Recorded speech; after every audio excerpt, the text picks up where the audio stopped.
The theme of today's show is fire, and fire from places you probably didn't expect.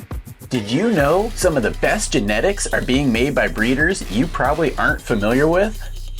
Today's show will introduce you to two of the breeders that I consider must-discovers in 2024. First up, we have Luna Whitcomb. She is an accomplished grower, indoors, outdoors, massive plants. Check out her Instagram for all of that because I can't really show it here. But what we do is we talk about her upcoming projects. We talk about her writing in Skunk Magazine. We talk about her signature strain, Lunar Cheese, and we talk about her skunk project. And following that, we've got Smiley's Gardens representing Smiley's Angels. We'll talk all about it. We'll explain him in a second, but right now, let's get into it with Luna.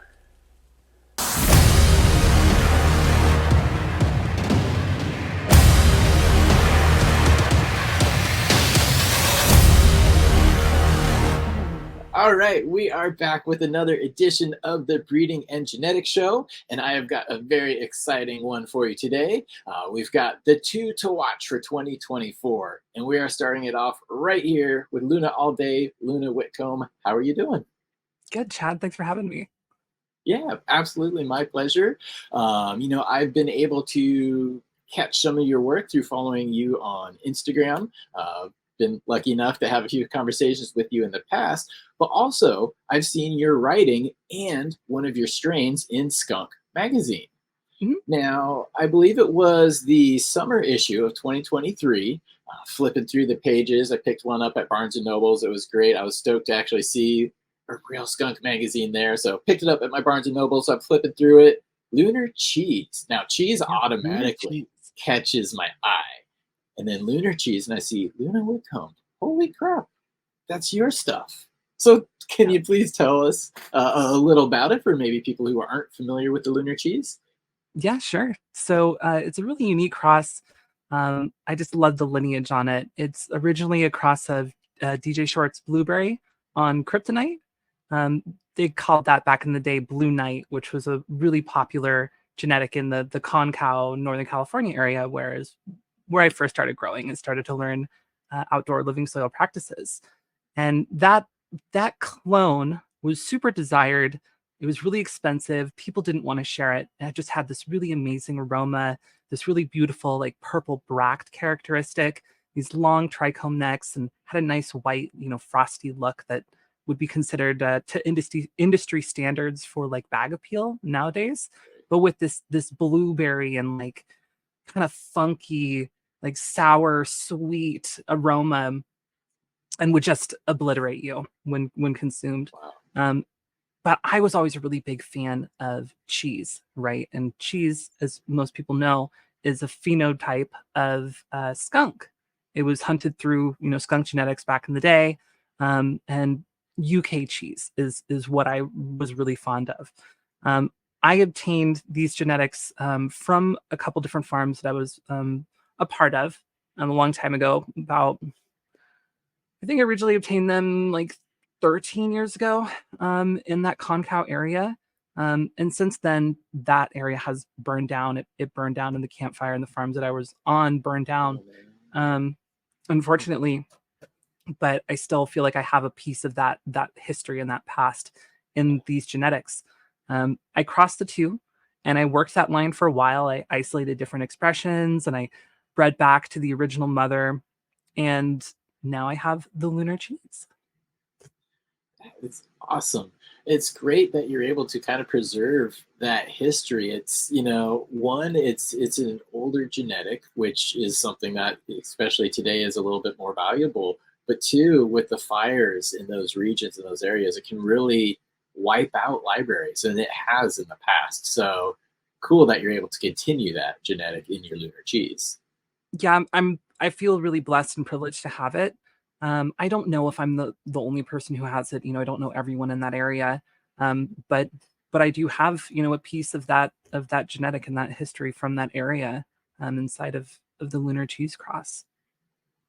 So tell us a little bit about, the process. You used the male. What was the male, and then what was the female in the cross? So the original male was the DJ Shorts Blueberry on Kryptonite, right? And then the male was originally the DJ Shorts Blueberry. Okay, male was DJ Shorts Blueberry, and then that was on a female Kryptonite, and then that was a selected male out of a hunt, and that pollinated the UK cheese female, and then that was pheno hunted for studs and for receiving female flowers, and crossed into each other a few times. And that has an advantage too, because again, that the UK cheese was the female, and that pretty much only comes as a female in cut form. So right. To have a male to use against it, you were then able to get male female offspring, which allowed you to hunt for the traits that you were looking for. What exactly were you looking for, or did you open it up and just kind of like almost, you don't name a plant until you've seen it grow? Like, I don't know what I'm looking for until I see it. What was your kind of approach there? So I really like the candelabra shape, like the menorah shape, where it kind of just naturally tends to have like its underlimbs shoot out a little bit further and wider to keep this kind of like flat canopy. And I have some images on my Instagram actually where it's a 13-foot wide plant and the whole top of it is flat. It's like a flat top. And that was one of the characteristics that I really looked for, which makes it really good for like sea of green style stuff, or maybe like scrogging kind of thing, where you can keep a really nice flat canopy. I also wanted plants that got really big because back at that time, one of the priorities, that people had were, plant limitations. So people had plant limitations, so they prioritized high yielding large plants. And that was one of the big things also, is really big plants, really vigorous growth with really high yields. And you can see that expression also on my Instagram, where I just have these monster plants that are, 15 feet tall, 15 feet wide. They're just these big old globes, huge plants. It's a lot of fun to grow them.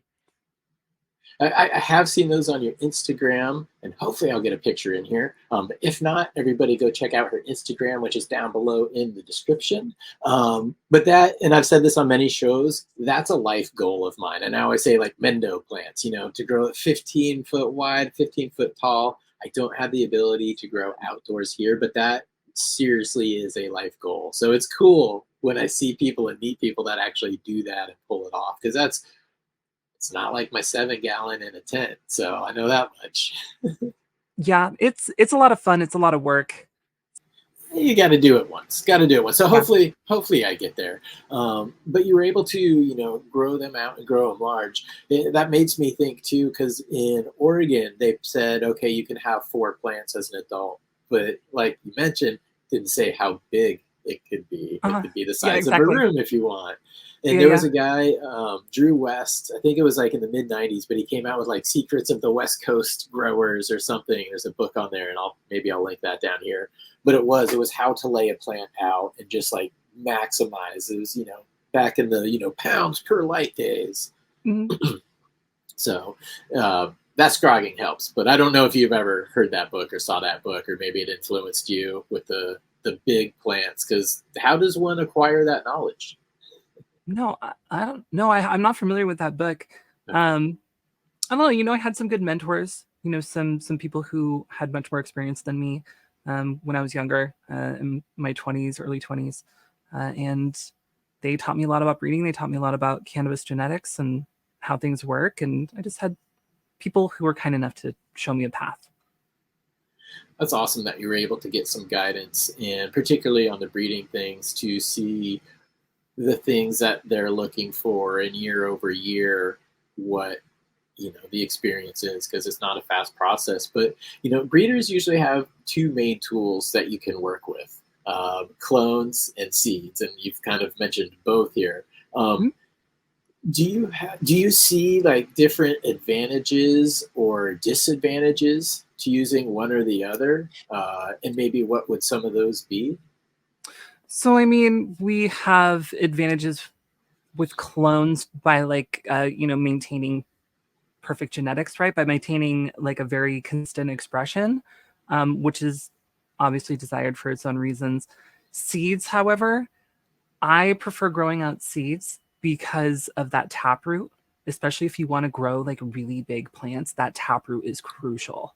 And if you can direct sow plants and let that taproot just go deep, deep, deep and not be constricted by a pot, and just let the root system go as far as you can, that's really, really crucial in like organic and living soil growing. Because the more surface area of soil that the roots have exposure to, the more nutrients it has available to it. And like maintaining that that root zone and like root zone management, which I think a lot of people don't focus on as much, means you get more nutrient uptake, you get larger plants, you get more vigorous growth. Also, seeds, they have if seeds were cultivated in living soil with like, you know, healthy biology and stuff, there are what are called endophytes, you know, bacteria, beneficial bacteria that exists within the cells. And the profile of endophytes that exists inside of a plant will be transferred to the seed and exist within the seed. And those endophytes will carry on and continue to take on new endophytes and species of endophytes that will have different physiological effects on the plant and promote different processes and, you know, metabolic pathways, flavonoid pathways, and stuff like that. And so over time, if you breed in living soil, you accumulate this profile of endophytes that gives it an advantage. It gives it more higher germination rate, more vigor, and you'll see them outperform other seeds. And that's one of the things that I really like about seed cultivation is that endophyte trait and the taproot trait. So I prefer to grow seeds really. However, you're not going to get the same product every time for the most part, depending on the seed. True, and that's, you know, I think you touched on it perfectly there. As clones, you get that consistent representation. You know what you're working with. So if you have a specific goal in mind that may work towards, okay, you've got that tool to use. The seeds, though, and the endophytic bacteria is a very interesting aspect too. We hear a lot about, you know, flower grown in living soil, having more terpenes, tasting better, and to hear that it can actually kind of transfer potentially some of that advantage to the offspring. It's almost like, sounds like the endophytic bacteria, it comes with a little bit of coating. And that actually is kind of a pun because it coats the seed, right? Or is it inside the embryo? Well, both. Or both? Yeah, okay. It's within the cells of the seed, you know? Okay. And that gives it, you know, direction of just kind of how to grow or how to take advantage of the soil? No, it doesn't give them any direction. So like there's, you know, there's a massive amount of species of bacteria, right? As well as endophytes, and not all of them have been profiled. We have quite a few that we know are cannabis endophytes that you'll find in like different products and stuff like that. But so what they do is bacteria will take organic acids and convert them into different organic acids. And some of these organic acids will stimulate certain metabolic processes like the Krebs cycle, or they'll stimulate a flavonoid pathway, or they can actually change organic acids into phytohormones. So it can take an organic acid and it can turn it into, you know, depending on the species of bacteria, into whatever phytohormone it needs at that time. Based on signals that the plant gives to the bacteria. It's a really complex system. So it's not that it like tells the plant what to do necessarily like DNA would, but it will assist in processes and stimulate processes directly at the cellular level. I think I had the light bulb moment there where you mentioned, you know, the signaling, because we know certain things, again, going back to like an organic style approach, like insect frass, we can use that on our plants to signal the plant to do something specific, even though it's not in the DNA. So I can see how the endophytes there. That begs the question then, washing your seeds. Some people will just soak them in water. Does that affect the endophytes? And then what about the people who do the like hydrogen peroxide soak? Is this good? Is this bad? So there's different approaches for different reasons, right? I've seen people try to pop older seeds that have really thick husks. You know, like over time, the husks will start to get thicker, and they'll do something like chemical like scarification, where they'll add like hydrogen peroxide and it will help kind of break down the thickness of that outer shell and help it to germinate. And that's kind of just like a give or take, like what is really your priority? What do you need to do? It's not, if you're growing in living soil, it's not that like if you soak it in hydrogen peroxide, you're going to lose all endophytes forever, because it'll regain them from the soil. You just won't have like the history of endophytes. They'll still exist within the cells of the plant, but there is that coating that you're going to remove some of those endophytes from. Okay. I get that now, because different advantages and disadvantages, which seems to be the answer to a lot of things when it comes to cannabis and growing. Knowing the reason why is always so important. Again, I preach that. It's like, why are you doing it? Do you have reason to do it? Because if you don't, then let's leave everything as it is. Go for it. So good. Yeah. Why? It depends. My favorite answer. It depends. It depends. Yeah, that's usually the most common answer, right? Yeah. Well, here's one that may not get it. It depends though, because I'm asking you to pick your favorites. Everybody has their favorite plants or favorite few strains in their garden. Where did your favorite strains in the garden come from? Were they clones or were they seeds? Or are they both? They were seeds. Okay. So the favorites in the garden came from seeds. Well, yeah. I mean, so I have some clone genetics, some, clone only genetics, some like hype stuff, whatever, that's popular. But there's something about hunting and finding something that's really unique that no one else has that is really special, because you put the work into it, you have particular characteristics that you find appealing, and then it's yours and you get to have it, and it's this special thing that no one else has. And that's like one of the coolest part about buying and hunting through seeds, is that you get the opportunity to have something completely unique that no one else has. You mentioned with the Lunar Cheese earlier, you found some of the desirable offspring and then you crossed it back to the original mom, which, as far as I understand, is back crossing. Do you have a preference in like back crossing or line breeding, or is it dependent on, which line you're trying to work and what your end goal is? It's definitely going to depend on what your end goal is. Yeah. But like for isolating particular traits, I think back crossing is going to be a little bit more effective in like the short-term game. Line breeding, it's a little bit too open for me. I find it to be easier to find these traits that I find, like, so I'll pheno hunt something, I'll find a trait, and then I'll back cross onto that to like help find that trait that I located within that phenotype. So that's something that I prefer to do. And you're doing that again, for people who may not follow the back crossing, is you already have, the mom that has exactly what you want, all the traits that you're kind of looking for. And then you're able to take the offspring, cross it to the mom. So the offspring has some of that mom's genetic code in there. So you're basically just trying to reinforce or stack as much of that original genetic code to try to get back or stabilized to where your goal basically with the breeding.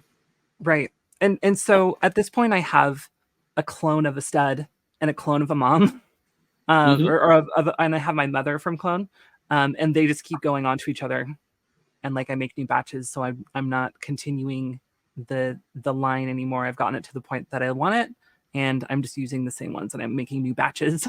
Perfect. Yeah. That's the goal. That's what we should all be working towards, really, is being able to find those consistent two where we get the reliable expression. What was that, process like, starting, with the first round of, seeds, then going to the first back cross and the second back cross? Did you see like a dramatic narrowing of traits towards what you were going for, or did you see a wide expression through a few generations? At first, it's going to be really wide. It's going to be a lot of different expressions, and you have to do like large pheno hunts. And yeah, over time, it does get more and more narrow, but still, it's not perfectly uniform. That's really difficult to achieve. I'd say there's 3, 4, maybe like 5 like main phenotypes, but even between the ones that express similarly, there's going to be slight like variations. Yeah. Yeah. Gosh, I just kind of did that in one of my own little testing runs. I've had, identified a few different phenos, but within 2 of those phenos, like morphology, profile, everything the same, but I had a green and a purple. So yeah, it's yeah, like just same everything like else, just the color. Or even just have like buds that look identical but smell different. You know what I mean? Yep. And that's what I was surprised with, the reversal I did. I'm new to it, and there's not a whole bunch of awesome information out there. Usually you're supposed to get kind of similar to what you started with, but I got like the 3 main pieces of the Westport grape juice individualized. Like I found Right. each of the pieces, but I didn't find the identical, which is kind of weird. But the more I grow, the likelier I am to find it, though. Were those Um, F2s? it, the seed itself, the original, the Westport grape juice, or I just S1'd the Westport grape Oh, juice, okay. and Okay, then cool. that's what I was running as the offspring. So Nice. I was gonna call it the the S1 of the Westport grape juice, but because I found like the individual parts and not necessarily the whole, I just Westport's posse. It's an S1, but it's the Cool. posse. So The posse. bring them in. Nice. Yeah, and that's I ran my 20 here. I've got 500 being run right now. I expect that to come out probably March, April, because it's all good in my book, but I'm just waiting for everybody to flip. I got some stuff coming in April too. Very nice. Yeah. Let's talk about it. So April is a magic month. A lot of people going to be planting some seeds. What can they look for from you? So you were talking about Skunk Magazine. I'm doing a collaborative project with Skunk Magazine and Purple Caper Seeds. We're releasing a skunk line, which I'm really, really excited about. So if you're not familiar with Purple Caper, he's an excellent geneticist, breeder, multiple award winner. He's been in the industry, since I was like a kid, right? And he has old school stuff that he's been holding on to. Durban Poison, Northern Lights, Trinity, which is a skunk cross back from Trinity County, and then he hunted. Okay, he headhunted a whole bunch of different skunk genetics from all over the world. He spent an obscene amount of money finding all these different seeds from all these different seed banks from all around the planet and hunted all of them. 270 different seeds cumulatively, and found the best expression of skunk. And he calls it alpha skunk. Okay. He has different phenotypes of alpha skunk that we're using. We're using 2 different phenotypes of alpha skunk. One of them is being sprayed with silver thiosulfate so that we can revert it back to a male expression and then pollinate the rest of the plants with. So it's Durban Poison, Chili Verde, Northern Lights, Trinity, 2 expressions of alpha skunk, and my Lunar Cheese. And we're pollinating it with a female that was sprayed with silver thiosulfate to create an S1 of the alpha skunk, but then create skunk crosses with all of these other genetics. And I'm ecstatic about it. It is growing in my greenhouse right now, and I'm flowering out the genetics in my indoor right now. I couldn't be any happier and excited to see this. Our goal is a 250,000 seeds, and they're going to be our goal is to hit the scene a little before or on 420. Cool.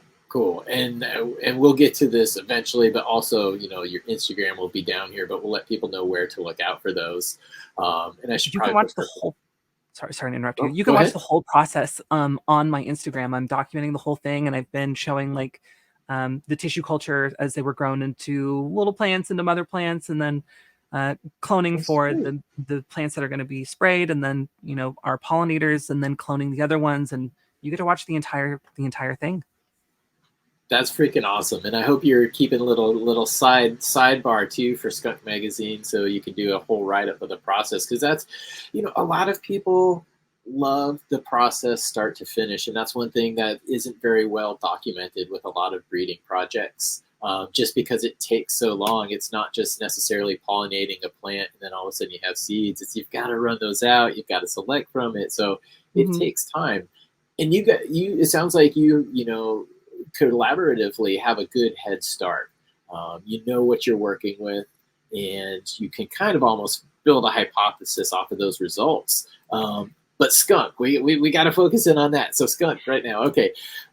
Is it more of a smelly skunk or like a sweet skunk? So there's both, right? So Okay. that's the two different expressions of the alpha skunk is, like that gnarly, like sulfur, like rotten kind of carcass Ooh, aroma, and then one that's a little bit sweeter and nicer. We're trying to like cover the bases with everything here. And then that's good. Please, I'm sorry. we have like the Northern Lights, which is like a staple for so many genetics that are out there on the market. And then the Durban Poison, which is this legendary land race, and then we have the Trinity, which is also like a legendary skunk. And the Chili Verde, unfortunately, I don't know very much about, but he was really adamant that it's amazing. I'm sorry, I don't know more. One of the house favorites. No, that's quite fine. I Uh, want to say I've heard the name, but it's also a very common name, so possibly I'm thinking of Pace Picante salsa. I don't know, but yeah, yeah, right. Chili Verde. Going to get some Mexican food. Yeah. uh, that'll be exciting. Okay, so yeah, the skunky, the smelly side, which is good because you're going to please a legion of people. But then there's also the sweeter profile, which I think is the majority of consumers. Like, there's a die hard, we want to like be offended by the smell, but big picture, there's more palatable flavors, or people are Right. looking for more palatable stuff. Well, the goal is that old school, like rank, like mean skunk, and he achieved that with his alpha skunk, and so we're trying to just create a whole bunch of it, and so that S1 is really going to be like that really mean, punch you in the face, old school skunk that everyone's wanting right now. Yeah, everybody has been searching for it. I'm glad that Mhm. it was sourced worldwide, because I did know a few people that were going down a similar path, trying to just collect from anybody who says they have it, Mhm. finding it or not finding it. So doing that selection and then pulling a winner is pretty awesome. I'll be Yeah. looking for that in April.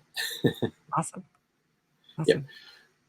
Now, you mentioned that you have, some going indoors and you also have some outdoors in the greenhouse right now. Mhm. What do you see? It's cool that you have the ability to test in both at one time, but do you see different expressions or different problems or even maybe successes with an Do I indoor versus a greenhouse? do, I'm sorry, I don't understand your question. Do I Oh, no see worries. different Well, expressions indoors or in the greenhouse? yeah, like if you were testing, let's say you're testing, your new progeny, and you run something indoors where it's a much more controlled environment. Oh, I see. Is it, looking, like the, is it prettier than the one in the greenhouse, that maybe is having a few more different stresses, Usually. phenotypic expressions. There we go. Yeah, That's what for sure. that's what I I was don't think, looking for like there. if you have the same phenotype like from clone, you'll see most of the same. But yeah, when it comes to like sun damage, like UV damage, you're gonna get like a brighter green, a more like white kind of sparkly product from your indoor, because you're not fighting the elements, especially where I'm at, because I live in the desert, and so it's dry and the sun is intense. Um, Mhm. I struggle with humidity in my greenhouse. But however, this run is actually it's being grown in my greenhouse in my depth bed, but my depth bed is currently covered with concrete blankets, like insulated concrete blankets. Oh, wow. Um, because it was -7 Fahrenheit here a couple Oh, weeks ago.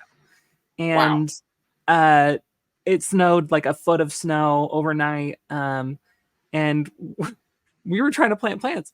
So we put this, which is crazy, I know, right? So we put the concrete blankets over the depth bed, secured them down, and we have a row of 1,000-watt, double ended high pressure sodium bulbs over our big 60-foot, 5-foot wide, 18-inch deep bed. And we have a couple of big heaters in there. We have a couple of dehums in there. And also there's like a big exhaust fan and stuff if we need to clear it out. And we were able to maintain, and there's a video of it, I have proof, you can see it. We were able to maintain 74 degrees Fahrenheit when it was negative. I think it was -4. It was -4 outside, and it was 74 degrees inside. And I was just like, and like I think it was 65% humidity or something like that. And I may be off a little bit on those numbers, but it was negative numbers, at least 4, and then up to like 70, 74, 75. And when I saw that, I was like, oh my God, we're planting. Like, let's plant in the dead of winter, So it's pretty much an indoor grow in a greenhouse with like a huge soil bed. That's awesome. Taking advantage of the sun as well. Jeez, that's like. We'll be able to towards the end of the run, but for now everything's being grown under double-ended HPS. Just fully like that then. Yeah, it's not opening right now. It's too cold. It's too cold here. Okay. I'm not gonna hurt my babies like that. No. Babies. You know what I mean? Yeah. Definitely. But in the breeding projects that you've done, and again, I know this is going to vary because it varies with me. There's different things I look for, but morphology is one thing that I always look for. You mentioned the candelabra shape. That is something that I absolutely look for in anything that I want to consider breeding with or keeping, because that works so great in a tent. But when you're breeding and maybe looking for, new keepers or new winners or new things to breed with, what are some of the things that you focus on, like morphology or profiles of the terpenes? What do you kind of clue in on without even knowing you're so you want to first? You want to try to check all the boxes, right? As much as you can. And sometimes it's really difficult with genetics. But morphology is going to be a huge one. So the shape, right? But then you have your node spacing. You have the tendency to stretch. You have the leaf size. Then you have the finished flower, like how leafy is it when it's done. You have like the calyx size, you have the color, you have the trichome expression. You have long necks or short necks. Some are better for washing, some aren't. And then you have your terpene expression, you have your aroma. Then you have like, how well does that terpene stay after it's been cured? How long does the bud stay good for when it's being stored? There's a whole bunch of different things that you're looking for, and it can be difficult to get all of them. Yeah. But morphology is a big one. Aroma, bag appeal, bud density. I didn't really look for like large swollen calyx. They don't have like super large swollen calyx. They're pretty normal, maybe even a little bit on the small side. But there's a lot of them, right? But the long trichome neck was something that I really looked for, so it could be washed really well. It also gives it that like really white look, and like really hairy, like hairy kind of trichome look. I don't like a lot of pistils, so so I kind of looked for that too. That's also going to have to do with like the density of like calyx, like bracts, the purple bract look I really, really like, where you look at the bottom of the bud and like the bracts on the bottom are just like this bright purple, and it gives a contrast to like the purple and the green, and then the white from the trichome heads and stuff like that. And that's something that really bred true through all of my genetics, from like the Lunar Cheese onto the other things that I've created, like across it onto, I have a list here, my animal cookies, Diamond OG, Gelato 41, Deadhead, Gorilla Butter, and then my Lemon Guru Kush, which is its own kind of unique cross that I created. And all of that comes through. That purple bract, all of it really comes through on that. And that's like one of the things that I really, really love, is that characteristic. So yeah, I try to shoot for all of them, but growth development is a huge one. bag appeal, end result is another one. So there's a lot of details you can focus on, but definitely bag appeal, morphology, growth structure, and aroma.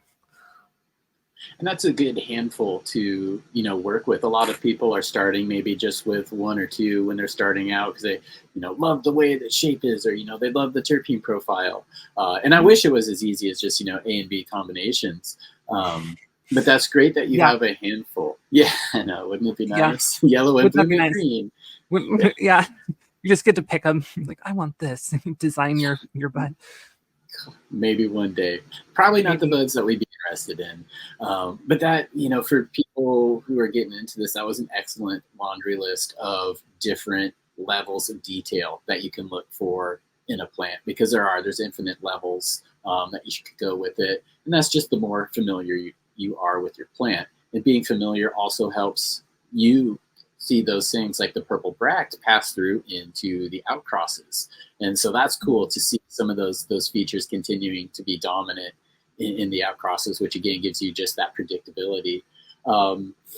And now I imagine you chose all of those to outcross because they had features that you loved. But if there was one that people could still pick up today that you maybe would recommend for an indoor grower, possibly somebody in a tent, what would be your recommendation from the lineup? Probably the Moon Diamonds.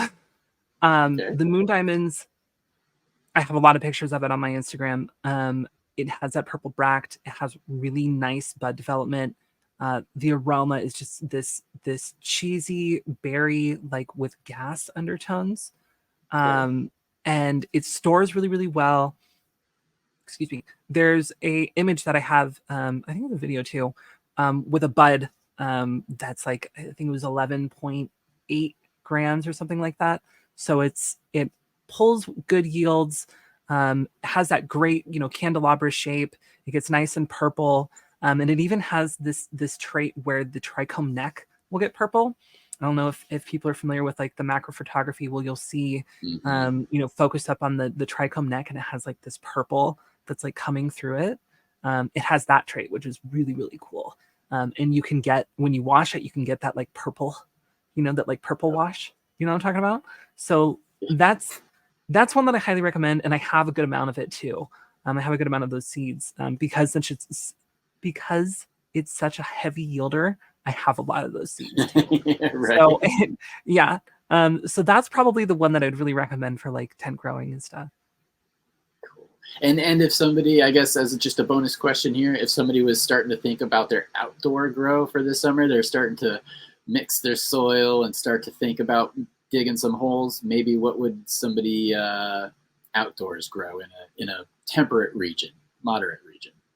So the lemon guru cheese gets monstrous. So it's more sativa leaning, and it has that candelabra shape that I really like. Nice. But the lemon guru cheese, let me bring up the exact. So it's that blue kryptonite, but it was, all right, let me back up. So it's Lunar Cheese crossed on lemon guru Kush, which is the blue night on blue dragon. The blue dragon I haven't really talked about, but that's another one of those old school genetics that I got up in Concow. And that was crossed onto Blue Dream. And then that is on to UK Cheese, which is a project that was originally started way back in the day in Concow with my friend.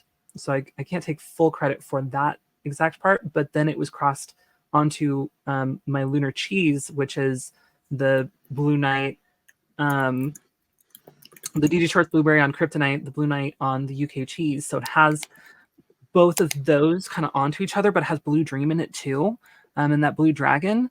And so it's a little bit more sativa leaning, but it's also like cheesy and lemony, and it just gets massive. It's super vigorous. It stretches quite a bit, but it's a really, really big plant. I also have I think I only have a little bit left, so maybe I shouldn't talk about it. But the one that I put on the Gorilla Glue, the Lunar Cheese on Gorilla Glue, those were the biggest plants that you can see in my garden. And like, wow. it was those images were the ones that like really started to catch people's eye on social media. It was because you see like my at the time boyfriend, who's like 6'4", standing next to these plants that are like just dwarf him. You know what I Little mean? guy, He's a little guy, you yeah. know, he's a little guy, but he was a big dude. Wow. Yeah. So Yeah. that's another one, and I'm planning on releasing those again in the future. Yeah, the raspberry moon cheese gets pretty big. That's another really beautiful one. But yeah, I'd say the lemongrass cheese and the moon diamonds are the two that I would recommend. One for outdoor, one for indoor. Very cool. That and the Skunk Project is why you're one of the two to watch in 2024. So let's let people know where they can find all of these offerings. Again, I will have your Instagram down in the show notes. Is that the best place for people to find you, or let me turn it over to you. Where can people find you? Yeah, so the Instagram is a good one. You know, I have articles up on Skunk Magazine. I also have articles up on Greenpoint Seeds in their blog section. If you go to my Instagram, in my bio, there's a link tree that takes you to all that stuff, including my Patreon, where I kind of info dump all my like research papers that I'm reading, broken into categories. And there's a lot of, I'm not even sure how many categories, at least probably around like 70, and like really meticulously organized with like write-ups, research papers about everything: phytohormones, amino acids, you know, nutrients, onward, cloning techniques, growing techniques, soil building, biology, microscopy, enzymology. It just goes on forever. You can find all that within the link tree of my bio on my Instagram. But my Instagram is my main platform that I do most of my content on. And I like to, you know, talk about the recipes that I use. We talked about breeding a lot here, but like I'm, you know, mostly known for like soil biology and like soil sciences and stuff. But yeah, so follow me on Instagram and check out all my other stuff. Definitely. And I was going to say that too before we parted. Like, we have been talking about breeding here, but the depth of your knowledge is so much more than what we've touched on today. So again, excellent breeding conversation, because you do wonderful work there. But for people who want to learn more, definitely go check that out, because yeah, we scratched the surface of your knowledge. So thank you for your time, and thank you for coming today. I really appreciate it. Thank you for having me. Yep, my pleasure. All right, everybody watching, stay tuned. We got another part. We got Smiley's Angels, Smiley's Garden coming up next. All right.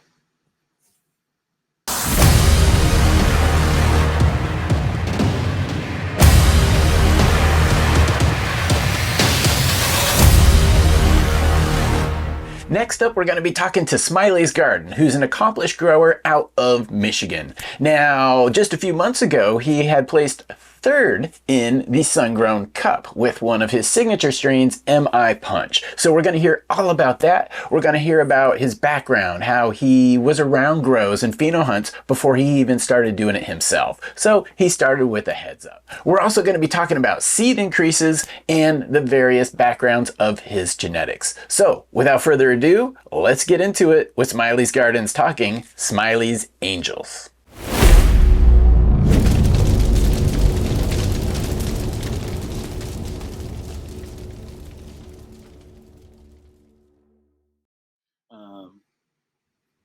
All right, we are back here with Smiley's Gardens, part of Smiley's Angels, and we'll get into that in a second. But thank you for joining us today. How are you doing today, Smiley?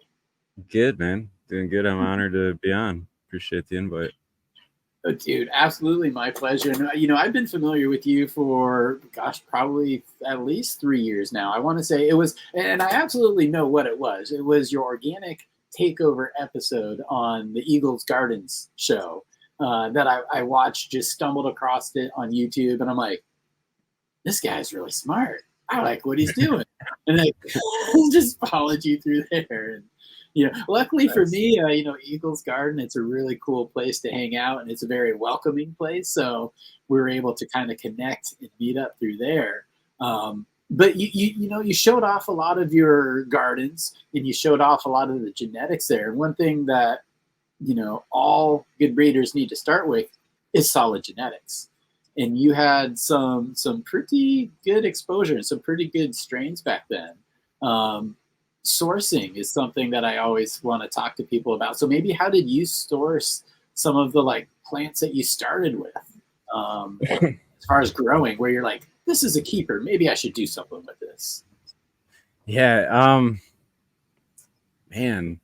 So I understood the idea of pheno hunting even before I had the garden. So like Okay. before I was even growing. So I had the luck of being exposed to so allegedly, but I was the hookup for a lot of people back in the day, and that actually translated into me knowing the people that were growing it back in the day too. So like I had exposure to, you know, how a grow room operates before I actually had my own, you know, so that was an advantage. But yeah, understanding the pheno selection when I started, man, it's super overwhelming. Like you go to look for seeds and like what you want to grow and like what's out there. And this goes back, you know, 10 years or whatever. There was still a shitload of stuff, you know what I mean? Like I remember spending hours like looking through stuff, and I finally kind of decided that there was a couple ways I wanted to go. I would select a breeder that I wanted to try. So I would try 5, 6 of theirs, you know what I mean? And I kind of went that way versus trying to chase something that was whatever, a hype name or a hype Mm-hmm. strain, you know. And then I did chase a few strains too, and along the way, but there was, yeah, I mean, that's kind of where I went with it, was like that. And then throughout that, I didn't really want to get, you know, 20 packs of OG seeds or whatever, you know, are all the same. So I really sought to get, you know, look at it like a library where it was what I was bringing in as far as genetics was going to fit somewhere in this like perceived rainbow of profiles that I had in my head, you know what I mean? So it's going to go extreme gas to this like extreme fruity, whatever. And yeah, so that was always the goal. And I spent the first 6 or 7 years of growing, just accumulating, finding the strains that I liked, and a lot of it actually wasn't even stuff I hunted. It was a trade or something. I got a cut. So I've got a lot of old cuts that I've kept, and like one of them being the Skywalker OG. So there's a cut of this that was, I guess, a fan favorite of this group that I knew, and it was one of my favorites as well. And it just so happened to be in conversation with them when stuff was going down. They had to close their garden down, and because this strain had a provenance, it was known to go back to the North LA area in like the 2000s, you know what I mean? So like Tracing early it on back, when that's that, super important. Yeah. yeah, Being able and to it trace was it the back.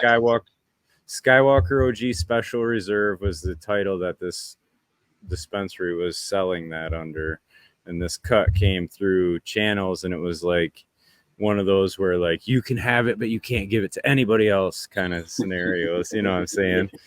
So Which never works, people. right, you know, and Well, it's like sometimes. sometimes, but I know the Sometimes. legend of it, and I know that I love it, and it's the flavor, and it gets to like, I had it so long that it's just kind of gotten to be this like diva ish cut, so it got kind of finicky to grow now. Okay. It throws a lot of 3-leaf, and like, you know what I mean? It's just, she's finicky, something's wrong with her. But I wanted to try to preserve the genetics, and that's what kind of stemmed some of the first breeding projects, were like trying to figure out what a good male would be to bring in as an outcross to try to preserve this cut that I had, right? And there's only a Right. few ways you can go about this, you know, so that was kind of the path I was looking at there. I like the fact that you kind of focused in on maybe breeders at first versus like a strain name or a particular strain, because there can be a lot of variation and mislabeled genetics when you're searching for something. You know, let's just say Chem 91 as an example. But focusing in on a breeder really helps you, because when you find, and this is, you know, advice for everybody, when you find a breeder that you enjoy their work and their work is stable, keep exploring their library. It's almost like, you know, I can't think of a good analogy right now, but when you find It's like an the place that artist. If you makes, find an artist you like, you know what I mean? yeah, You're gonna yeah, buy more listen to the paintings of album. theirs. Yeah. Zach, thank you for summing that one up, because yeah, perfectly. It's like, listen to the whole album, and you might just like their production value. Which, when it comes to growing different cannabis plants, yeah, absolutely. Everybody is going to have a different preference for, you know, the fruity, floral, earthy, or gassy, but a solid plant is a solid plant. So that is a great way, or a great piece of advice for aspiring breeders, is build that base, and do that by finding breeders you like. So very good one there, Smiley. I appreciate that. Nice. Sharing the tip. You mentioned pheno hunting though, and you kind of had the luck of knowing what you were looking for, or at least how to look at plants before. What were some of the things that stood out to you as far as like some of your favorite characteristics? Like, everybody has their own favorites, but what were some of yours to look for in plants?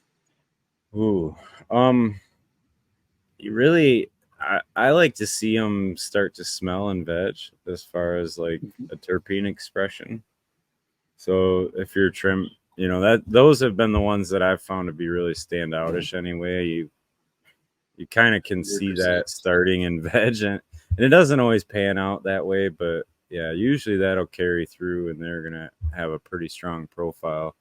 I've actually done myself wrong sometimes I think in hunting based on profile alone, because I've kind of turned up maybe something that was more potent or you know, Right. certain, but yeah, so there's some balance that needs to happen to that, but it was always predominantly on like what's going to be a standout terp profile and what's going to be different than what other people are smoking right now, you know, and that was kind of Yeah. so. And that's brave too, because, you know, a lot of people are chasing hype, which is unfortunate because it can lead to, you know, things like recessive traits. But doing your own thing too is admirable, because I think you're really able to dial things in and paint the picture that you're trying to paint when you have that specific goal in mind. So I like that. And to the industry and everything, fashion, music, cannabis, it's all on a cycle. So keep doing what you do well. It'll come back into fashion. That's always a Yeah. guarantee. Yeah. And like, I don't know. I mean, that was the other thing I kind of realized is like everybody had the certain cut. And back early on, before I was growing, so this was back selling, there was right when Michigan was coming legal, there was this cut that I knew the guy that had it and grew it. And it was the pineapple train wreck, and fucking everybody loved it. And he was the guy holding it. He wasn't, you know what I mean? And I just was lucky enough to have an in with him to be able to get some. And it was super killer. And the minute, like, yeah, when Michigan was going legal, those guys were like chomping at the bit to get this cut. And somehow somebody had swiped or stole it from them. And like the next fucking, like, it didn't take long, man. It did not take long for that shit to just be in every fucking dispensary. Everybody had it, like all the cuts, and it was always, yeah. So it was kind of, I seen some of that go around too, to where it was like, okay, something unique is going to stand out, and people are going to want it, and it's going to be demanded over anything else, you know.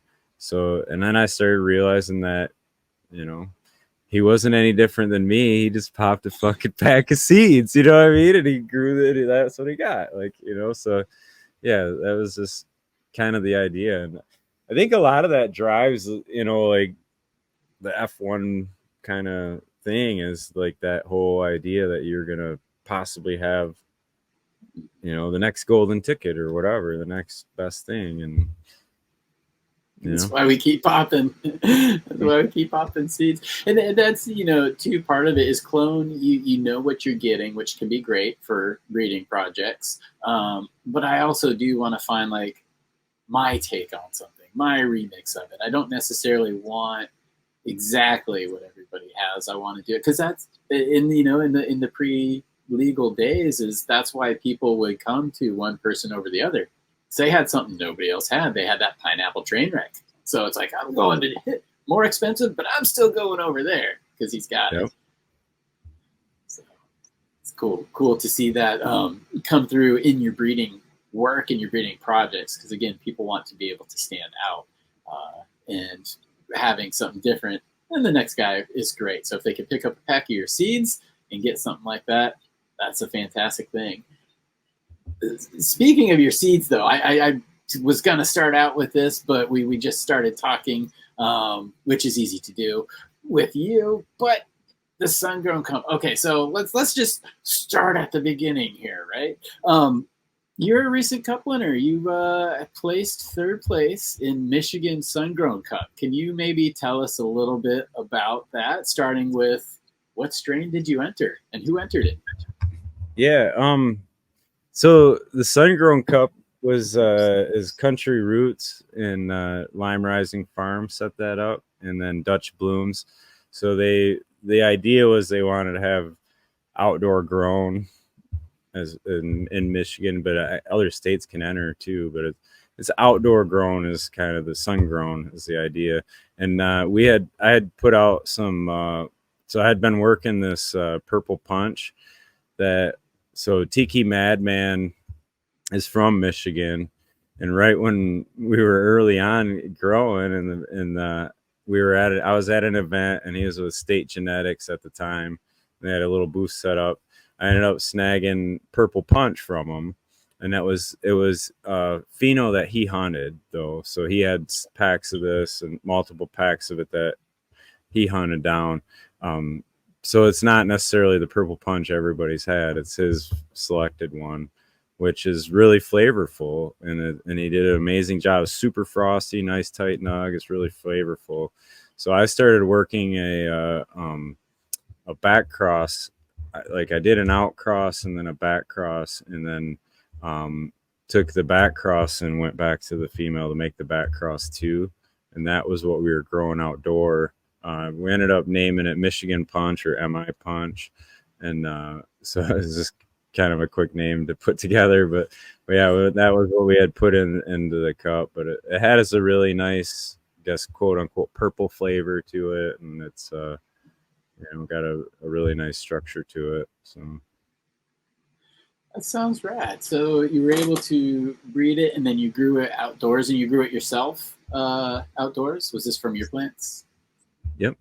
Nope. Actually grew it in soil that I mixed up too. So yeah, I've heard, a lot of people, growers and breeders themselves say too that the living soil may offer a little bit extra in the flavor category, or maybe a little bit extra in the offspring.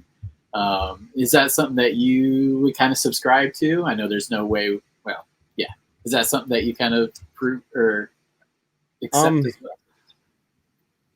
Yeah, I definitely think there is, but if it's noticeable to people or not, I don't know. It's noticeable to me.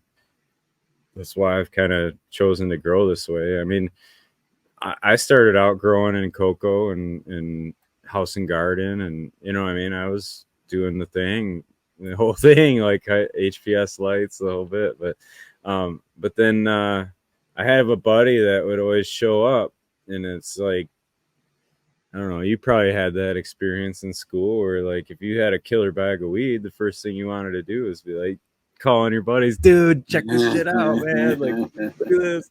And you wanted to burn one. Like, that was the thing. And all my buddies were the same way. So they scored some killer bag. They were calling me, like, dude, check this out. Like, and so, yeah, I had a buddy that still friends, but he had this hookup that dude grew organic. That's all I knew. He always said, oh, it's organic or whatever. Because this is back in the day when you wanted the hydro. Like, that was the hot shit, right? You are paying more to get the hydro or whatever. And he was always saying, "Nah, it's organic." And every fucking time, man, he would show up. That shit was the fire, dude. It was so fucking good, and it was always something like super flavorful and like, yeah. And it was, it kind of was, yeah, a few times of that happening to where you're kind of like, all right, you know, like, especially like when I was early growing. I mean, you start growing weed and everybody's proud of their shit, right? Like, but it doesn't matter how it turned out. It's like your first or second harvest. You're like, fuck yes, dude, look at this. Like, you know what I mean? Like, it's the best shit ever, right?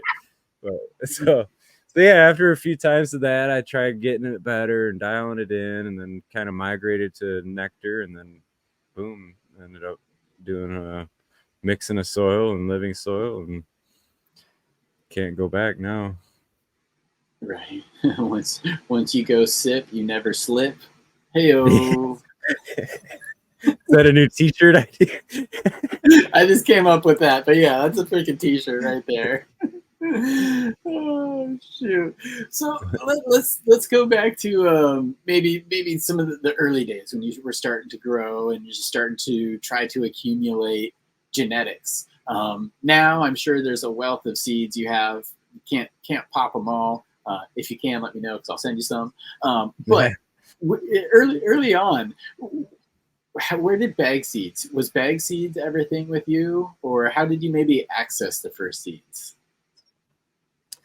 Yeah, no, I was like anybody. I was trying to plant. I was playing Johnny Appleseed, putting them at just anywhere we were rolling a joint. You know what I mean? Throwing them out. But yeah, I was trying to think, man. It was Did you a ever bag plant seed. any? Did you ever get any good things? It was a bag seed, but there? it wasn't like the brickweed. Like the brickweed, I never got those to germinate really well. I think it was something that got crushed or whatever. But but it was a bag seed from one of the guys I knew growing indoor, and it wasn't the pineapple train wreck. I'm trying to think of what he had back then. But yeah, it was like my first experience was growing those outdoor, and then I learned I went on to what's the one everybody uses, and I can't think of it right now. The one big seed company overseas. ILGM, Sensi Seeds, Attitude Seed Company. Yeah, they're like the big one back then or whatever. But they'd always give you freebies and shit. Is why. So yeah, I remember that was my first order was from them. But I actually never even got to grow any of those seeds out either, which is a shame. Oh no! What happened? Just not the right spot? Did you lose them? Yeah, just like started the spot and then shit went down and ended up losing them when they were all in veg still, and then yeah, losing the rest of the packs of seeds, and I don't know. So sorry. Yeah, it's whatever. It's the way shit goes. I accumulated, like you say, I got more now than I could ever grow. So exactly. When did you kind of get turned on to like pro genetics? Is like I always like to say, TGA was my first pro genetics. I had bag seeds and stuff before that, but who were some of the first breeders that you got turned on to as far as like pro genetics would be considered? I really kind of latched on to, so TGA was really popular, and I just kind of, it wasn't anything against anything he had, but I just never, like, I know Eagle's big TGA and I've grown some of the stuff now, but it was just like everybody I knew was growing TGA, so I didn't want to go down, you know what I mean? It was just one of them things. So like so yeah, Sin City Seeds was one of the first ones that I still have some of their genetics. They were some of the first ones I popped, and so I've got Blue Lime Pie is one, and I think they just did a F2 generation of that maybe, but I think they did some work with that recently. But the Blue Lime Pie I actually got as a freebie when I had purchased their Nightmare cookies, and the Rascal Berries was the other one I got. So OG Rascal was one of the breeders that, like, the White Fire was the one. Yeah. Like, you couldn't find anything, and like you couldn't find his seeds anywhere and shit like that.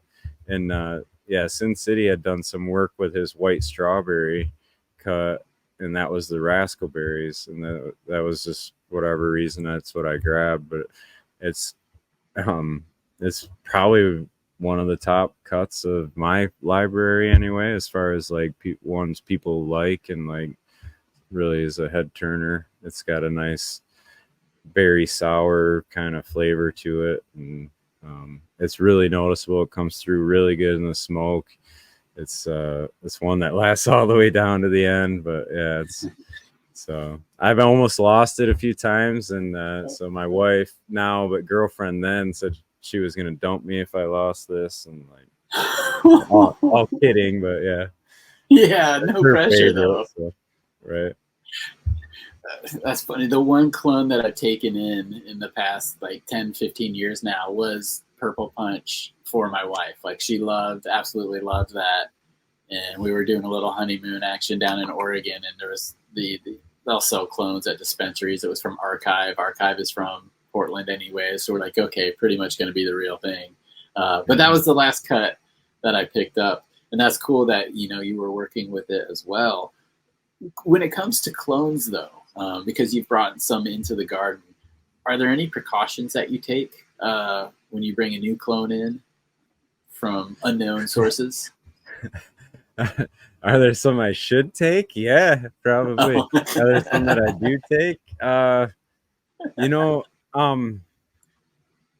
I was like a little naive, like everybody probably early on, taking in a bunch.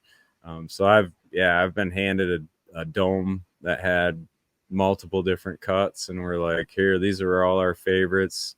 If you can get any of them to root, good luck, whatever. And like, oh no, take it or leave it, or you know what I mean. If you don't want them, we're gonna throw them away, basically, kind of thing.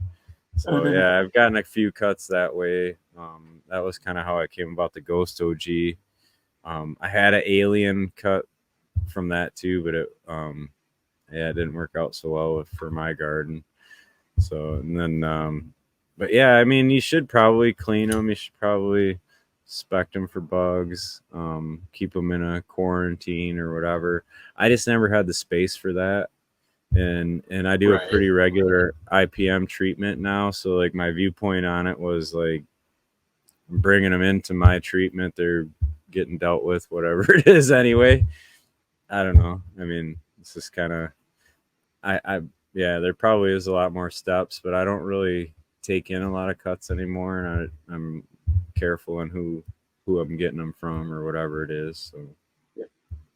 And the last cut I took in was from a friend of mine that's had a cut of Strawberry Cough, like the quote unquote original, but he's had it for a really long time, and it's super loud, and it doesn't grow for shit in my garden, but it's been doing killer for him for a while. But that was the last cut I took in. That's a good cut to take into, and I like that too. That's like a refreshingly honest answer. It's like because a lot of people do when you first get access to them, you're like, I'll take this, I'll take that, I'll take you take it all, and then pretty soon you have too much, so you got to start being picky, and you start setting like criteria. But too, at the same time, there's a lot of things that I could do and maybe should do, but I don't always follow my own advice either. So that's a good, truthful answer there. I don't always follow my own advice, but we know what to look for. So if you're aware of a risk, though, I mean, that's the big thing. Be aware that that's at risk, and keep an closer eye on it or whatever. Yeah, quarantine. So quarantine, everybody, quarantine your plants. Let's see here. Let's hop into some of the strains that you have on offer. For people. So first of all, what was the name of the strain one more time that you took to the Sungrown Cup? Michigan Punch, and that one actually I haven't put that one out yet. I got a few of them I gotta get listed up yet, but the majority of the ones. So I've been doing breeding and in a few different ways to where I was seeking out a male, like I was saying about. So I've ran a few different males. And none of them really matched well, in my opinion, with the Skywalker until so a friend of mine from the show now, and CJ Apple, you probably see him in chats or whatever too. Totally, yeah. Yeah, CJ's a real good friend of mine, and he ended up picking up a pack of the Sky Cuddler Kush F3 from me. It's Mean Gene, but what's his? It's Freeborn Freeborn Selections. Collections.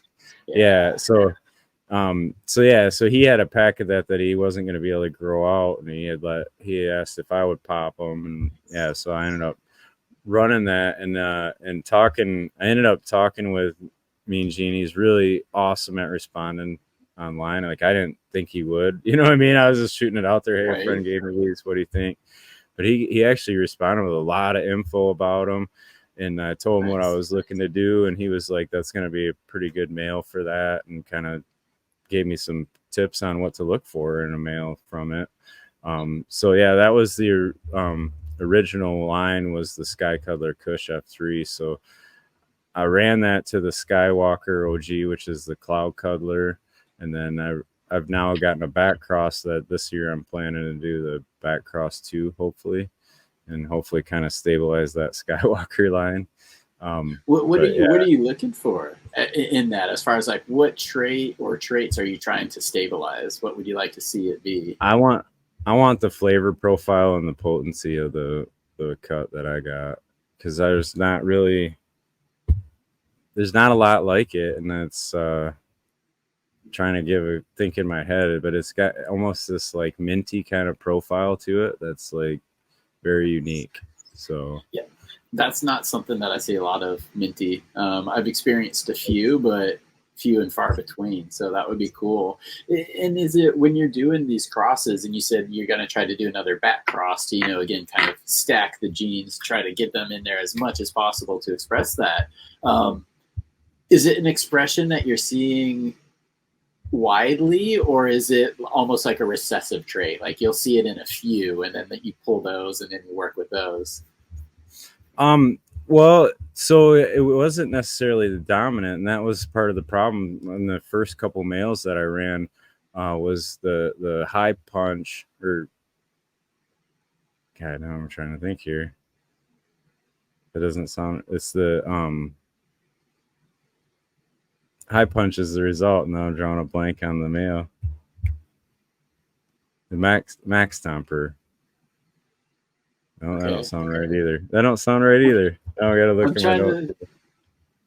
Because I believe I have the high punch. Wasn't it the Skywalker times the purple punch? And I'm like, oh, it's a high punch. Man, I'm looking stupid now, but I guess I shouldn't have smoked that joint. No, the high punch is the first outcross of the purple punch, and it was to the high mac, and the high mac was the high school sweetheart to the mac stomper. That's what it was. So it was the high mac was the first male, and that flavor is kind of for whatever reason it carried stronger on the Skywalker, and it didn't let the flavor profile I was looking for come out. So that's where, but on the purple punch it worked really well. So the high punch, if you do have seeds of that, you should crack those, because that's a super frost. I got a pheno that's really frosty from that, like super gorgeous. But yeah, so that I've been kind of working at it. The Sky Color Kush F3, the male really brought a lot of structure to all of them. So all of the plants across the release was like you can line up clones from all the different ones, and they almost like look similar as they're growing. The bud structure is kind of a nice, like, I guess I would call it not really golf ball, but it does throw that kind of nuggy structure to it. They're not super tight though, so but they do throw a lot of frost on them. See some of them even rail out on the leaves and all that. And the nice thing about the Sky Color too is it does allow the parent profile to kind of show through. So, and some of the crosses, like the one on a few of the ones was the Max Stomper to the Sky Color, the Max Stomper had kind of like a tropical fruit flavor profiles to it, and a lot of the Prodigy kind of carried that through. It was either that or it threw like a distinct kind of peppery kind of profile. So it was nice in that respect. So any one of the ones that we have out released right now will actually express a really nice open structure, but they'll all have a unique flavor profile to them that's not, it doesn't necessarily carry through the line like that, where each mother kind of show them through. So that was one of the things I liked about that Sky Color Kush. It's amazing when you can find a plant that will consistently be kind of that way. Like it will let other plants shine through, or vice versa, if that's the one that you're wanting to work with, because that is invaluable. Like you said, you're able to put it against certain other things and know that these other traits are really going to shine through, while maybe gaining some of the things that you did like from the Sky Cutler. And I do see that in a lot of the offerings on your site, like Sky Stomper right now is that Max Stomper with the Sky Cutler F3. And you have great descriptions up on the website too. And again, it's smileysangels.net. I'm not able to put this down in the show notes, guys, but the Instagram for Smiley's Angels and also for Smiley's Garden is down there. So if you go to the Instagrams, you will definitely find your way here. But you do have some, great descriptions there. And then again, in the Sky Punch, it's that purple punch, the tiki cut with the Sky Cuddler Kush. But you have one of my favorite names though, and that's Hippie Goggles. And that's something that you also have available on the smileyangels.net site right now. Can you maybe walk us through Hippie Goggles, tell us what that is and what to expect out of those beans? Yeah, so one of my favorite breeders was Gage Green Group, or Fang. Now is kind of Seed Bank International, or I don't remember. I don't know. Anyway, but I had gotten Sunset Impressions number 7 was one of their like limited releases, and I took a male and I had made some F2s, but I also kept a really cool female. And the Sky Color hit to that, and it's got this cool like almost headband type buzz to it. So it definitely has that like lower your top eyebrows kind of fucking buzz to it. So it's got this like nice cerebral thing right there. And yeah, I don't know, we were trying to think of a name, and I'm like sunsets and like, I don't know, fucking Hippie Goggles, man. Like so my brother always calls glasses goggles, so that was kind of the whole idea. I've loved the name, and it's I felt like at points in my life I have been wearing Hippie Goggles, so it's cool. Cool to see here. And so the Sunset Impression, was that something that you popped from seed, or was that a cut that came to you? No, it was a seed. Okay. Yeah. To pop some of those.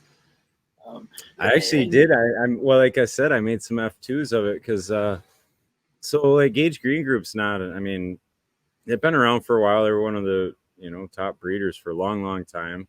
I'm not saying nothing, but they don't have necessarily the cheapest or bargain brand fucking you know what I'm saying? So like I was spending some money to get some of these seeds, and I was like, I'm gonna try to expand them and preserve them and see what what comes from some of that. So that was one of the early.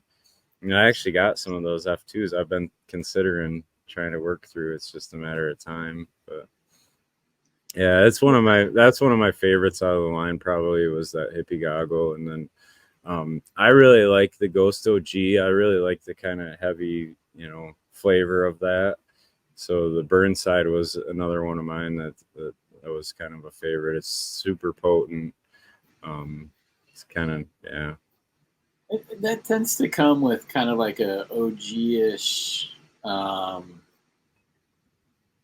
of like flavor and taste. I don't know. There's almost that like kind of flavor where it's going to be potent. Sometimes when you get that like the fuel or the diesel smell off of it, it like turns the air warmer around your nose. You're like, that's going to be potent. Is Yeah. that something that you're getting from the Burnside? Yeah, it definitely does. And that's something off the Ghost OG too, is it's definitely got that real heavy flavor to it. I enjoy that. Not everybody does, but I do. It seems like you kind of migrate back to that. You know, you can venture into the fruity world for a while and then you migrate back to that. Yeah. At least Yeah. I've found that. I do the same thing, man. I go back and forth. I've joked many times I'm either ahead of the times or behind the times. It just depends on my mood. Because I was way ahead with the fruit stuff like 10 years ago when you know the OGs and the Kushes were killing it. Now I'm like, I really like these OGs and Kushes. Everybody's on flavors. Well, it always baffles me, you know, like people will get on and I mean, I get it. There's hype and there's hype strains, but like some of these are pretty good legends, you know, like people will trash Purple Punch or whatever. And it's like, man, these things didn't get the hype for no reason necessarily. You know what I mean? There's a lot to it. Like even the cookies, like a lot of people, I know you're the cookies fan or whatever, but but I mean, they didn't necessarily, you don't necessarily get famous. Like it's got to have something to it. You know what I mean? Like it can't be. It happens for a reason. Happens for a reason. Yeah. You heard it here so first. Like, and that's where like I like, you know, even the Death Star. I got a cut of the Death Star from that's a strong Captain one. 420. Okay. I've got a few things we did with it, but just got to test them out and see. Yeah, so that's the hardest part, man. Like it's getting to work through everything. Like, yeah. I mean, I don't want to just. Yeah, and I don't want to just put it out there without, you know, like everything I got on the site is something I've personally grown, you know, and I know, you know, so like I don't necessarily want to, because we got the next line we've been working on is like the Jack Skellington, and it would have been cool timing for marketing wise to try to release it during Christmas. It just didn't fit to what I wanted as far as I got a bunch of them I'm testing right now. Like it doesn't make sense to put that out when I'm still trying to grow it out. Like I just wanted to wait, you know. That's good. I mean, that's integrity, and that's, you know, part of the reason why I was like, I want to reach out to Smiley's Gardens and see, you know, if he'd be interested in doing something like this, because that's, you know, aside from the work that people do and the results they get, that's another thing that will set people apart. You know, you mentioned Mean Gene earlier. He's, you know, a super famous breeder, busy guy, but you can actually communicate with him. And then, you know, for you to be like, you know, it'd really fit good if I could release it now, but it just doesn't work, so I'm not going to. That's not a decision everybody makes, and that's a decision I applaud, because that's a decision I try to make as well. You know, it'll be ready when it's ready. I want it to be good. But it is hard testing in my situation, in your situation, because we don't have commercial licenses. We may have medical licenses, but not commercial. We can't run 100, 1,000 at one time. So we have to rely on other people. And is there anything, actually, I'll skip the tester question here. I want to go back to what you were talking about with a seed increase on that Sunset Impressions, because, you know, people sometimes will find really expensive packs. And, you know, you hope that they back up the price you paid. And it definitely sounds like it did in this instance. But when it comes to seed increases, I've done these myself, but can you explain to people who might not be familiar with the seed increase, like maybe what it is and why you would do it, or how you would go about doing it, just kind of in a generic sense? Yeah. So the idea is you got, I guess, basically a set of genetics or a set of gene traits, and you're wanting to try to preserve those in some type of a seed form or expand the number of seeds you had. So if you only had 10 seeds and you paid a lot of money for them, but you really want to try to explore that gene pool more, one way to approach that would be to select a male from there and a female, and you're essentially going to try to make that next generation of them. You can use multiple males, multiple females. You can go about it different ways, however you want.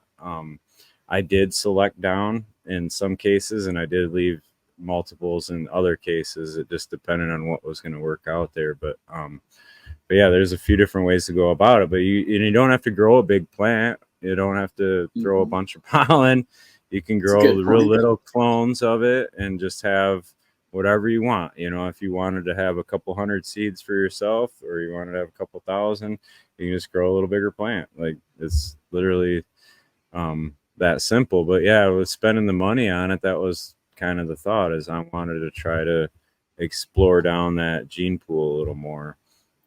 Maybe it was the mother that I was after, as far as like hunting down, was the possibly the like high school sweetheart is one from Gage Green Group. There's a really killer cut that had caught in my eye, and I think it was called the Laker cut. It might be called the Kobe cut now. But it's, if you look at it and search it out, there's pictures of it. It's absolutely gorgeous. And that was kind of what sought me into looking down some of the different directions of expanding them, is because I wasn't able to get the actual high school sweetheart. I got a cross of it. But looking at it like it's an outcross, I can possibly try to bring that back and funnel down to something that's going to be real similar to the one I'm after. So that's kind of the idea I had behind the seed expansion and the approach to it. But a lot of it takes multiple generations too. So I kind of see Chad's frozen, so I'm talking. Can you hear me? I can hear you. Yeah. Okay. Yeah. I am frozen on this end. But no, that was great talking there, and hopefully I'll unfreeze here in a second. But I'll just pretend like I'm not frozen here at the moment. But yeah, no, that's a great way if you're trying to find something within the genes, like that high school sweetheart. You can increase your odds of finding it by doing that seed increase. So I'm sure there's a lot of people out there that maybe the light bulb just went off over their head, because they're like, wait a minute, I can increase my chances of finding what I want. I like that idea. It just takes time. It's like, like anything. I mean, nobody's really doing any magic as far as like the breeders do by selecting, and there's experience involved, and there's connections. All that stuff's involved. Don't get me wrong, I'm not taking anything away, but in the basic sense, don't take much to pop a little pollen on a you know what I mean? It's like people wind up with seeds all the time. This is true. There's a lot of accidental breeders out there in the world. When it comes to breeding or buying packs of seeds, do you prefer working with males and females, or do you have you tried the S1, the feminization process yourself? How have you approached breeding in pollen gang? I've always done regulars, so I never really got into like a lot of the feminized lines, even because like I guess it was ingrained in my head that the feminized stuff was gonna harm, and I know that's maybe not true or whatever, but when I was like looking at really buying in seeds and starting to pheno hunt, that was kind of what the old heads were telling me, you know what I mean? So that was kind of the way I went. The line of thinking is that the regs will have, it'll have males and females, but you're essentially going to have a fuller expression from the gene pool available to you as far as like what might pop up versus like I don't know how true that is either. I haven't really looked into a lot of the S1 or feminizing, but you start bottlenecking when you're going, so you're kind of closing off a portion, so in a feminized line, you didn't have a male's input to that. And I don't know to the extent that plays a role, but Well, at face value, it makes sense. Yes, we don't have the genomic studies, at least at our level. I'm sure somewhere that they may exist, but just at face value, we know that the X and the Y chromosome, the male and the female, they contribute equally. And there are certain things within that male chromosome that you will never get when it's just a female on female. So I could see at face value where that potential exists. And you're absolutely right. That is what has been said for as long as I can remember.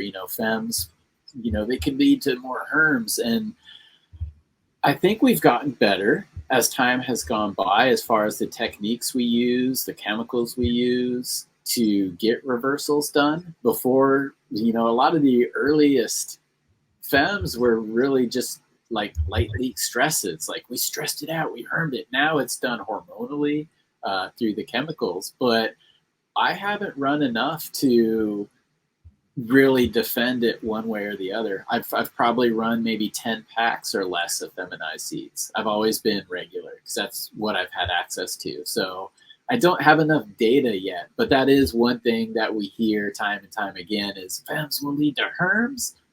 But I'm also thinking that we've gotten a lot better and we know more. So it may be better now, but we can let people in the comments comment on that. What do you think?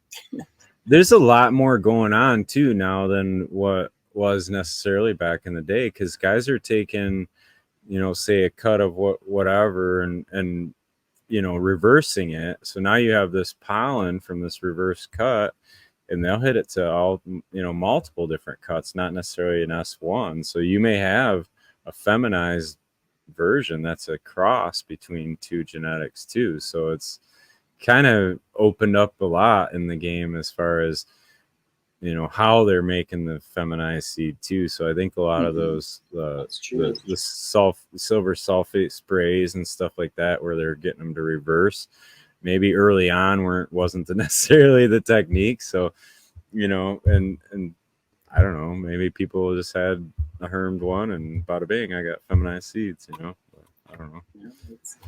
I've known it to happen both ways. Yep, I've known it to happen both ways. But, and I'm not against them or anything like that. It's just there's a lot of work in doing what I'm doing, so it's just easier. Like, at least in my opinion, at the end of the day, it's easier and more predictable when you have regular seeds like males to breed with. You know that it is going to throw pollen. You can pretty much know the day I found through my reversals is like, it's not, you have to plan ahead. There's extra math involved when it comes to timing with the reversal. With the males, generally when to put them in, that you're going to get more pollen than you can handle, whereas some reversals offer you very little. So yeah, I prefer it, or at least I think it's, I'm trying to avoid saying the word easier here because easier isn't the right term, but I just prefer having males in the mix when it comes to breeding focused growing, I guess. Yeah, it's tricky. Them sprays aren't. Yeah, there's tricks to them for sure. It ain't a matter of just, I sprayed it and now it's gonna do it. There's methods and techniques to making it happen. I know that. Well, let's talk about the new stuff, because that is kind of the theme of the show here. It's you're one of the two to look out for in 2024. You were one to watch out for in 2023 too. Come through with the Sungrown Cup. But what can people expect, or what can people look for and be excited for from Smiley's Angels this year? So the next line that we've been working through is Jack Skellington. We had so a member of the show was DOA was what he went by in chat, and his name was Anthony, and he ended up passing away. And then a few of their friends, Miranda Family Farms, and Johnny Canasy, they knew what his two favorite TGA genetics were, and it happened to be Jack Skellington and the Colombian. And Miranda Family Farms had the seeds.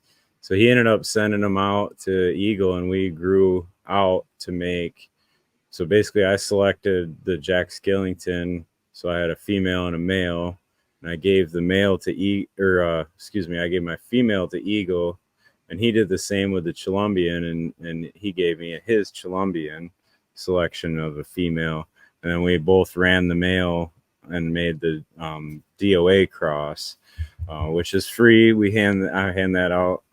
That one's not going to be listed or whatever, but the DOA cross was in memory of Anthony, and it's the Colombian by Jack Skellington. But while making that, I did run the Jack Skellington male on a few other crosses that we've been working through. So like a few of them are pretty interesting, and the Jack Skellington's a cool.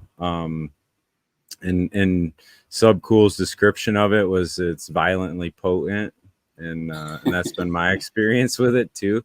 But I really enjoy smoking it. It's got this like different kind of buzz to it that's like it's potent to where you almost like find yourself staring at a wall, but it's not like you're just staring at a wall. You got shit racing through your brain, and you're like solving some problem while staring at the wall kind of thing. So it's got this like really cool buzz to it. It's definitely not couch locky. It's got a like, more cerebral uppity kind of high to it. And it does have the thinner leaf to it too. So I've been excited. The flavor, I guess, is what would be described as a Jack flavor. Kind of coming through from the male. It carries in a lot of them.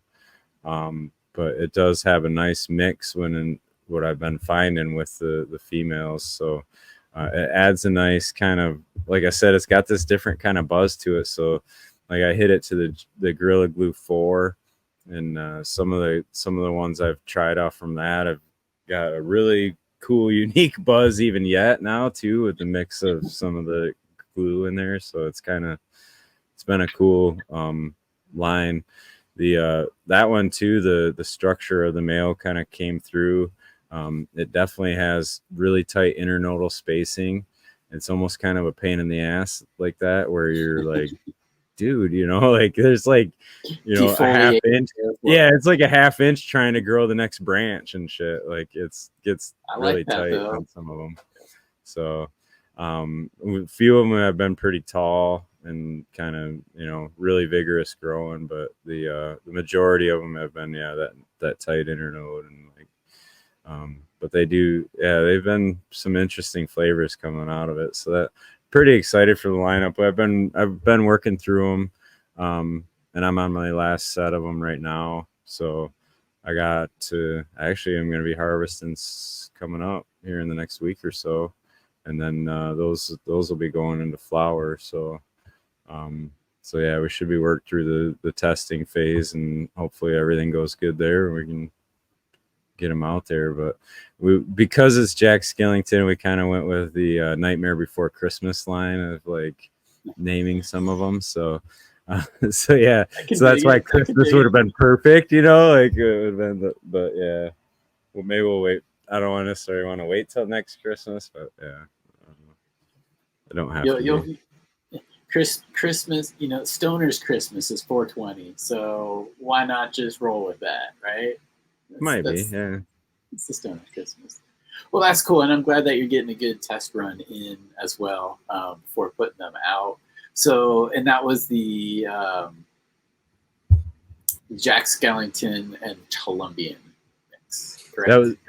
The Jack Skellington was the male that I ran. So, the male. Yeah, and Colombian was one of the girls that got the pollen from it. So, yeah, and I also did. So Jilly Bean was another one that was actually from supposedly like the original set of Jilly Bean seeds, but I had a Jilly Bean female that also got hit by that, which they share some similar lineage. And then like Cindy 99, I had an older cut of Cindy 99. Nice. I also hit, which Cindy 99's like the great grandpa to Jack Skellington, so it's kind of wow. Yeah, so there's some cool mixes in there. And then the Raspberries is one of the house favorites that got hit. And Platinum Cake is the Diamond Pheno, is one that I actually got from but real close friend of mine, but AB Seed Co. and Pat, and that was one that he hunted out, and it's cool. It's super frosty, and it's kind of a, I guess, local legend around here a little bit, but yeah, that one's looking pretty nice too. So I'm excited for it. There's a lot of cool stuff coming out of it. Yeah, a lot of cool stuff coming out this year from Smiley's Angels, which is going to be badass. But I didn't hear that the M1 or the MI Punch. Was the MI Punch actually going to be coming out for other people? Or are you just keeping that as your cup winner? No, I do. I want to put it out on it. I don't have a real ton of them, so it'd be like a limited release kind of thing. But yeah, I just got to get the description read up and some of the pictures put on, and like it's the steps to it, you know. Yeah. The unglorious side, the non-plant touching side. It's like, I'm a gardener. I don't want to be behind a computer. Come on. I got to do my homework, man. I know. All right. Well, let's tell these people where they can do their homework. Where are they going to be able to find you? Where are they going to be able to find your creations coming up? And then again, we're hoping for an April time frame, but where are people going to be able to find you? Yeah, so I got Smiley's _garden is my YouTube channel. I usually do a weekly video there, garden tour. I have been for over 3 years, I think. Not 4, yeah, something like that. It goes by quick, but yeah, I mean, just sharing what I'm doing and showing what it is. It isn't always pretty, and it's not always perfect, but it's what do we do. And then I usually am on Eagle Gardens too, talking there. And we've been doing every other Friday. We've been doing a organic wormhole again, trying to kind of get a little bit of like the organic takeover feel, I guess. It's a little more of a panel setup than just a one-on-one. So I got extra people helping me get guests on, not just me. Yeah, but yeah, then and then yeah, smileysangels.net is the website. I got smileys.angels is the Instagram as well. So those will be a few places. And I will get these all down in the show notes. There are, but you're doing a lot of things, so that's all right. I can fit them all in the show notes. It'll fit within the character limits.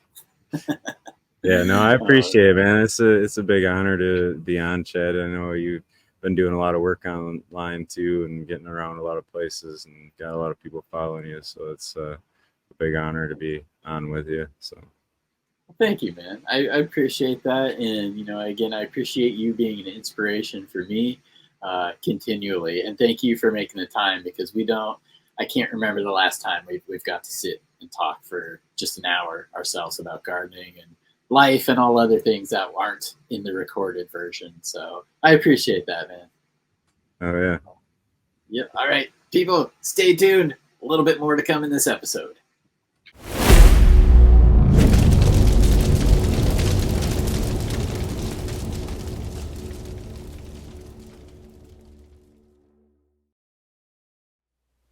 That was awesome. I sincerely hope you all enjoyed the show, learned a little bit about these two individuals, and maybe you want to go check them out. All of their information is down in the show notes, so please do reach out to them. Very easy to contact, and I hope you get to try some of their genetics. I'm Chad Westport. You continue to follow me on my Instagram, chad.westport. Obviously the YouTube channel right here, Chad Westport, and there's also the website, chadwestport.com. So stay tuned. Many breeding and genetic shows on their way. Exciting stuff, particularly coming in April. But yeah, you'll have to stay tuned. Appreciate you guys hanging out. And until the next time, remember to party on.